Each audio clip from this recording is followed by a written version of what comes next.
Hey everyone, welcome to the channel. Today I will show you how to quickly add a file upload field to your Shopify product page. This is perfect if you need customers to upload files for customized products. Let's get started. First of all, go to your Shopify dashboard, click Online Store, then click Themes. After that, click three dot on your current theme and select Edit Code.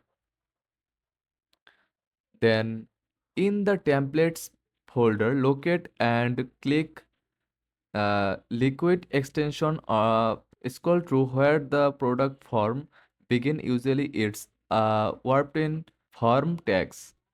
Here you will add the file upload field. Now add this HTML code inside the form.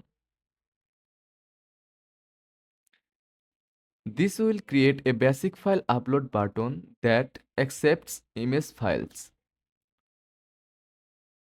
Then, to make the field clearer for customers, you can add a label.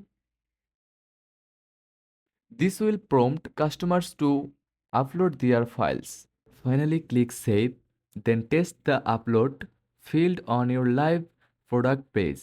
Customers will now be able to upload files when purchasing. And that's it, you have added a file upload field to your Shopify product page. In this help, hit like and subscribe for more Shopify tips. Thanks for watching.